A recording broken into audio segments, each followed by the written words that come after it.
Next discuss करेंगे हम लोग रीडिंग अ थर्मामीटर।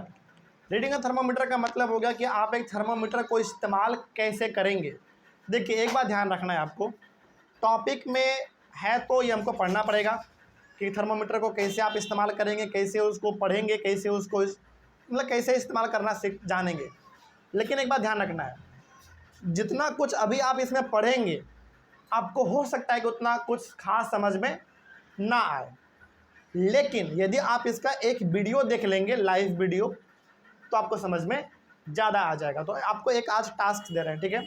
यदि आपके घर में एक थर्मामीटर है तो बहुत बढ़िया बात है, नहीं है तो आप अपने पापा से, मम्मी से, किसी से भी कह के अपने घर में एक थर्मामीटर खरीद के लेते आइए, क्योंकि आज ना कल कभी ना कभी वो काम देगा ही, है ना। थर्मामीटर एक ऐसा चीज़ है जिसका इस्तेमाल आप डेली तो नहीं करते हैं, लेकिन कभी ना कभी इसका इस्तेमाल तो आपको करना ही पड़ेगा। कहने का मतलब है कि यदि आप इसको एक बार खरीद लेंगे तो आपका पैसा कभी बेकार नहीं जाएगा। जब बुखार होगा मेजर करना, जब काम में नहीं आएगा तब उसको अच्छे से रख देना, है ना।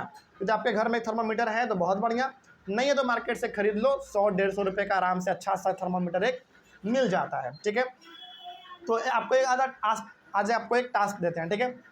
करना क्या है, यहाँ पे जो हम आपको अभी पढ़ाएंगे पढ़ लीजिए, समझ लीजिए, समझ में आता है तो बहुत बढ़िया, नहीं भी समझ में आता तो कोई दिक्कत वाली बात नहीं है। आज आपको घर जाना है, यूट्यूब खोलना है और यूट्यूब पे सर्च करना है how to use a clinical thermometer. तो वहाँ पे आपको हज़ारों वीडियो आएगा, तो हज़ारों वीडियो नहीं देखना है आपको, किसी ऐसे चैनल पे जाना है जिस चैनल का नाम किसी डॉक्टर के नाम पे होगा। जैसे मान लो डॉक्टर रितेश पांडे, मतलब कोई एक डॉक्टर होगा। आज आप यूट्यूब पे जाओगे तो बहुत सारे ऐसे डॉक्टर हैं जो कि कैसे अपना इलाज आप घर पे बैठ के कर सकते हैं, वो अपना वीडियो बना के लोगों को सजेस्ट करते हैं, बताते हैं। तो मामूली आदमी का वीडियो नहीं देखना है, किसी अच्छे आदमी का देखना है जो कि क्या है, एक फेमस डॉक्टर है, तो वैसा वीडियो हज़ारों पड़ा हुआ है। तो आज आप घर जाएंगे, पहले आप इसको पढ़ लो, घर जाना और एक यूट्यूब वीडियो एक अच्छा सा आपको देखना है कि how to use a clinical thermometer at home, घर पे उसको कैसे इस्तेमाल कर सकते हैं। तो वहाँ पर आपको समझ में ज़्यादा आएगा, ठीक है। क्योंकि देखो कोई भी चीज़ पढ़ना बड़ा बेकार लगता है, लेकिन उसका प्रैक्टिकल करके देखना कितना आसान लगता है। एग्जाम्पल जैसे आप कंप्यूटर सब्जेक्ट पढ़ते होंगे, उसका बुक कितना मोटा आता है, बड़ा बकवास लगता है पढ़ने में, समझ में भी नहीं आता है, लेकिन जब उसका प्रैक्टिकल करते हैं तो हर चीज़ एक बार में समझ में आता है। मतलब जो चीज़ आप 5 मिनट में करके समझ जाओगे प्रैक्टिकल, वही चीज़ की बुक में 4 पेज 5 पेज में दिया रहता है। तो बताओ बुक का समझ में ज़्यादा आता है कि प्रैक्टिकल करके समझ में ज़्यादा आता है? प्रैक्टिकल। तो जब आप वीडियो देख लेंगे तो आपको समझ में ज़्यादा आएगा। तो ये आपका आज टास्क है, घर पे जाना है और आपको इसको ये करके आना है और आप कल बताइएगा कि आपको समझ में आया कि नहीं आया, ठीक है। आगे बढ़ते हैं। पहला काम क्या करना है आपको, first note the temperature differences indicated between the two bigger marks. जब आप थर्मामीटर को ध्यान से देखेंगे ना, थर्मामीटर के दोनों तरफ, एक पीछे और एक आगे, 2 मार्क बना होता है, मतलब एक लाइन और एक लाइन, 2 लाइन बना रहता है बड़ा बड़ा। सबसे पहली बार आपको देखना है कि उसमें कितना टेम्परेचर फिलहाल अभी शो कर रहा है। आपने डब्बे से निकाला, उसको देखना है कि कितना टेम्परेचर उसमें अभी फिलहाल शो कर रहा है, पहला स्टेप। दूसरा step, also note down the number of divisions shown by smaller marks between these marks. मतलब वो जो 2 मेन पॉइंट है हमारा, एक सबसे आगे और एक सबसे पीछे, उसके बीच में छोटा छोटा पॉइंट कितना है ये आपको देख लेना है। जब आप थर्मामीटर को देखेंगे तो 2 बड़े पॉइंट होंगे, एक लास्ट में और एक पहले, उसके बीच में कई सारे छोटे छोटे पॉइंट होंगे, उसको देख लेना है कि कितना तक पॉइंट उसमें दिया गया है, छोटा छोटा पॉइंट कितना है, ठीक है। आगे, wash the thermometer preferably with an antiseptic lotion. मतलब हालांकि यहाँ पे एंटीसेप्टिक लोशन का बात किया गया है, यदि मान लो आपके पास ये नहीं है तो आप एक बेसिक काम क्या कर सकते हैं, एक गिलास में हल्का ठंडा पानी लेना, फ्रिज का पानी, उसमें अपने थर्मामीटर को ज़्यादा नहीं, कुछ मिनट के लिए, 1-2 मिनट के लिए उसको आप रख देना, ठीक है। मतलब यदि आप मान लें आपके पास एंटीसेप्टिक सॉल्यूशन नहीं है तो फिर आप क्या करो, एक गिलास में ठंडा पानी लो, उस ठंडे पानी में अपने थर्मामीटर को डाल दो, कुछ मिनट के लिए, 1-2 मिनट के लिए, उतना काफ़ी होगा, ठीक है। उसके बाद hold it formally and give it a few jerk. पानी में डाले रहो 1-2 मिनट, उसके बाद उसको बाहर निकालो, एक तरफ उसको पकड़ के जोर से उसको ऐसे हिलाओ, ठीक है, मतलब एक झटका दो उसमें, ठीक। आगे जो हम आपको बता रहे हैं ये आपने लाइव देखा होगा, डॉक्टर के पास जब आप जाते हैं तो आपने इसको देखा होगा। The jerk will bring the level of mercury down. ये जर्क जो आप देंगे, झटके से जो आप उसको ऐसे झाड़ेंगे, जो फटकार देंगे उसको, उससे क्या होगा, मरकरी यदि पहले से इधर उधर होगा तो वो क्या हो जाएगा, एडजस्ट हो जाएगा, है ना, जो कि आपको एक सही टेम्परेचर बताने में मदद करेगा। Ensure that it falls below 35 degree Celsius. यदि आप सेल्सियस वाला थर्मामीटर इस्तेमाल कर रहे हैं तो आपको ये देख लेना है कि जब आप थर्मामीटर का इस्तेमाल करने जा रहे हैं तो वो मरकरी 35 से कहाँ होना चाहिए, नीचे होना चाहिए, ठीक। मतलब उसमें लिखा रहेगा डिग्री, सब लिखा रहेगा 35, 30 इस प्रकार का लिखा रहेगा। तो आपको देखना है कि मरकरी का लेवल कहाँ जाना चाहिए, 35 से नीचे आ जाना चाहिए, फिर आप उसका इस्तेमाल करना स्टार्ट करेंगे, ठीक है। 25 हाँ, मतलब नीचे आना चाहिए 35 से बस, ठीक है। Now place the bulb of the thermometer under the tongue. और वो जो बल्ब वाला पॉइंट है, मतलब उसका जो एक छोटा सा पतला वाला पॉइंट है, उसको अपने जीभ में रखना है।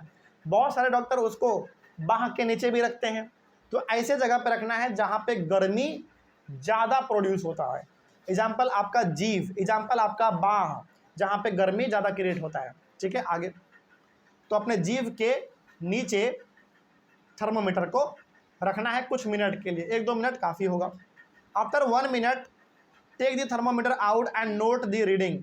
1-2 मिनट के बाद उस थर्मोमीटर को बाहर निकालिए अपने जीभ से और उसके रीडिंग को देखिए। रीडिंग मतलब उसको गौर से देखोगे ना तो बिल्कुल थर्मोमीटर के बिल्कुल बीचों बीच एक पतला सा वाइट लाइन आपको दिखेगा।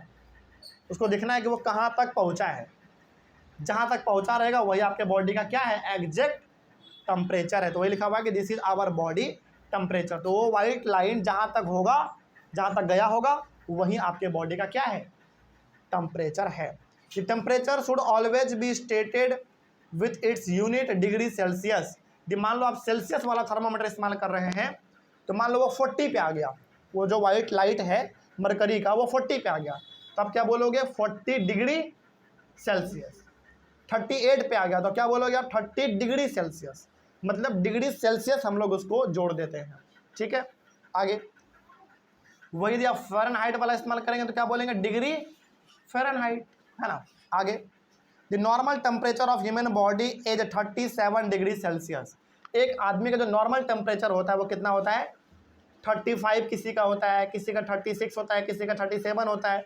लेकिन जो एक एवरेज है सबका, मतलब एक एवरेज मोटा मोटी आप बोल सकते हैं अनुमान, एक नॉर्मल आदमी का नॉर्मल बॉडी टेम्परेचर कितना रहता है, 37 रहता है। किसी किसी का 35 भी होता है, किसी का 36 भी होता है, लेकिन एक एवरेज यदि हम लोग बात करें तो कितना रहेगा, 37 रहेगा, ठीक है। मतलब ये हो गया कि यदि आप बिल्कुल फिट हैं, आपको सर्दी खांसी बुखार कुछ भी नहीं है, तो आपके बॉडी का जो नॉर्मल टेम्परेचर है वो 35 से 37 के बीच में ही रहेगा। एवरेज का बात करें तो ओवरऑल लगभग सबका कितने के आसपास रहेगा, 37 के आसपास, ठीक है। लेकिन क्या सबका 37 रहेगा, नहीं, किसी का 35 भी रहता है, किसी का 36 भी रहता है, किसी का 37 भी रहता है, किसी किसी का 34 भी रहता है, लेकिन सबका अलग अलग है। लेकिन एक आपको यदि वैल्यू बताना हो एवरेज, तो क्या बोलोगे आप, 37 बोलोगे, है ना।